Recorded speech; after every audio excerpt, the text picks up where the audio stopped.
Bienvenue à l'atelier Grohe. Aujourd'hui, je vais vous montrer comment installer nos solutions encastrées en 5 étapes faciles. Il en existe 3 types différentes. Ici, nous avons le gros terme Smart Control thermostatique. Et la base est toujours cette merveilleuse boîte qui est à installer en premier. D'abord, déterminez exactement le futur usage et la fonction pour laquelle vous souhaitez utiliser la Smartbox, car cela sera déterminant pour les étapes suivantes de l'installation. La Smartbox est installée dans ou derrière un mur, en fonction de la conception du mur et de la profondeur disponible. Les schémas de raccordement de la tuyauterie sont sur la face avant de la Smartbox. Ici, les schémas de connexion diffèrent selon si une douchette, un remplissage de baignoire ou même, par exemple, si une douche de tête est installée. Indépendamment de cela, l'eau froide et l'eau chaude sont toujours reliées par le bas. L'eau froide à droite, l'eau chaude toujours à gauche. Dans notre cas, nous avons besoin de ce schéma de connexion. Après que les tuyaux aient été correctement installés conformément aux spécifications et que le mur ait été plaqué, le kit d'étanchéité doit être appliqué pour empêcher l'humidité de pénétrer conformément à la norme DIN 18534 étanchéité des pièces intérieures. Ensuite, vous pouvez finir de carreler le mur ou le parfaire autrement. Il est maintenant temps d'installer le gros terme Smart Control thermostatique. Tout d'abord, jetons un coup d'œil aux outils dont vous aurez besoin. La boîte contient le mécanisme avec toutes les pièces de raccordement et le bloc façade. Au fait, jeter un coup d'œil aux instructions qui sont également incluses ne fait pas de mal. Nous allons maintenant commencer l'installation. Tout d'abord, coupez la Smartbox au ras du mur à l'aide d'un outil approprié. Ensuite, scellez l'espace entre le mur et la Smartbox avec du silicone pour empêcher l'humidité de pénétrer dans le mur.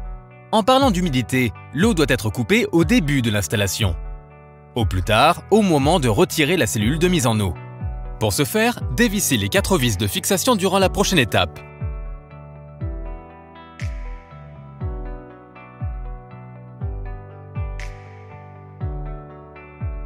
Ensuite, retirez délicatement la cellule de mise en eau à l'aide d'une paire de pinces. Une paire de pinces supplémentaire peut être utilisée pour éviter que la cellule de mise en eau ne se mette en biais involontairement. Maintenant, retirez les bouchons en plastique des entrées d'eau chaude et froide afin que toutes les parties des canalisations puissent être rincées jusqu'au point de sortie, conformément à la réglementation.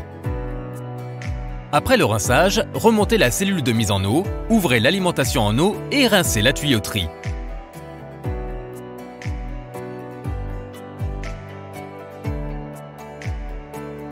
Tous les tuyaux ont maintenant été rincés jusqu'au point de sortie. Ensuite, coupez à nouveau l'eau. La cellule de mise en eau peut maintenant être retirée et jetée. Il est maintenant temps d'installer le mécanisme. Graissez le tout et insérez-le dans la Smartbox.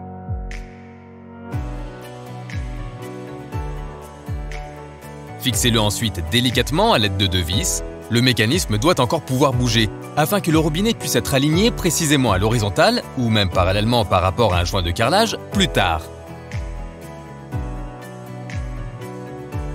Ensuite, vissez les 2 vis dans la plaque de fixation pour faciliter les ajustements.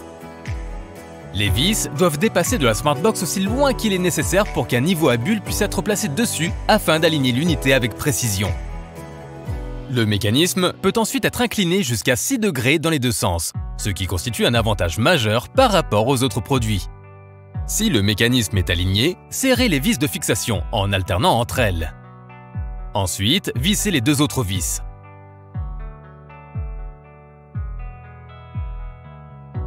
Maintenant, ouvrez-l'eau et vérifiez que le corps est bien serré.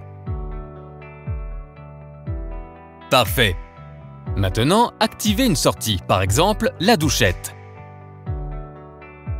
Pour ce faire, ouvrez la sortie puis mesurez la température avec un thermomètre et réglez-la en tournant la commande de température sur 38 degrés Celsius. Cela garantit que la température de l'eau à 38 degrés Celsius corresponde au marquage sur la plaque chromée. Il est important que vous ne la tourniez pas à nouveau après que la température des commandes ait été réglée correctement et jusqu'à ce que la poignée de contrôle soit montée. Après le réglage, coupez à nouveau l'eau. Ensuite, positionnez les tiges filetées et placez-les sur les vannes.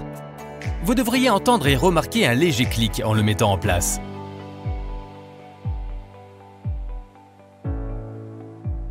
Mesurez la dimension X ici et comparez avec les indications figurant dans les instructions de montage. Cela nous permet de déterminer si les rallonges sont nécessaires. Ici, il faut s'assurer que la profondeur d'installation respecte les indications spécifiées sur le boîtier lors de l'installation de la Smartbox. Dans notre cas, aucune extension n'est nécessaire. Maintenant, tournez toutes les vannes vers la droite jusqu'à ce que la cam soit à la position de 9 heures.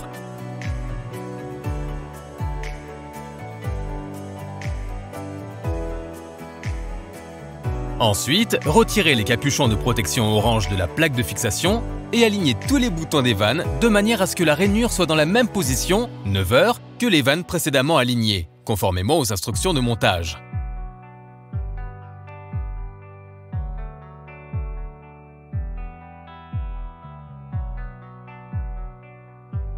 Ensuite, montez la plaque de fixation avec 4 vis. Durant le processus, assurez-vous que les vis soient serrées à la main, car sinon la plaque de fixation pourrait se déformer, ce qui pourrait entraîner des difficultés ultérieures lors du montage de la façade chromée. Placez maintenant les capuchons de protection orange avec les petites ouvertures de repérage. Disposez-les de manière à ce que la finition chromée du bouton de commande soit visible. Une fois que tout est parfaitement en place, les tiges filetées peuvent être sciées. Important, assurez-vous que toutes les vannes soient ouvertes, de sorte que les broches dépassent davantage. Nous recommandons de placer le tube en carton situé sur le côté usiné de la poignée du thermostat sur la poignée du thermostat.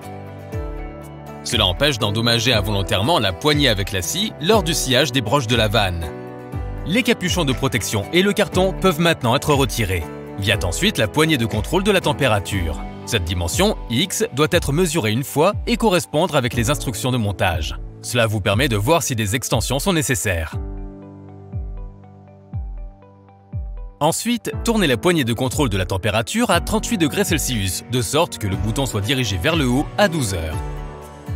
Ensuite, poussez le manchon en plastique dans la poignée avec le marquage Top, Haut, dirigé vers le haut, et laissez-la s'enclencher. Pour installer la façade, appuyez sur le bouton de contrôle de la température et faites-le tourner dans le sens inverse des aiguilles d'une montre jusqu'à atteindre 10 heures. Grâce à cela, il reste en place et la façade peut maintenant être glissée par-dessus les boutons pour le fixer au ras du mur. Puis, tournez à nouveau le bouton vers le haut. Vissez maintenant les rondelles en plastique vert sur les filetages des boutons et insérez les capuchons avec l'icône correspondant.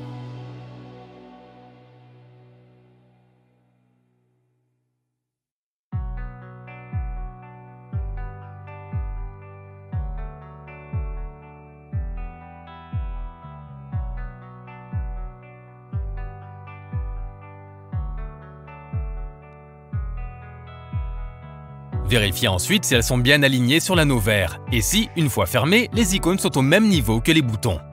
Si ce n'est pas le cas, retirez le bouton concerné et ajustez sa position en serrant ou desserrant la bague verte. Poussez soigneusement le cache chromé avec le côté plat vers le bas.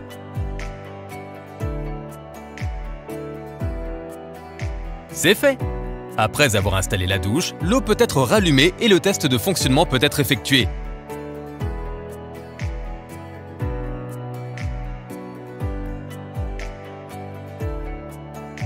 Parfait! Maintenant, il est temps de passer le relais.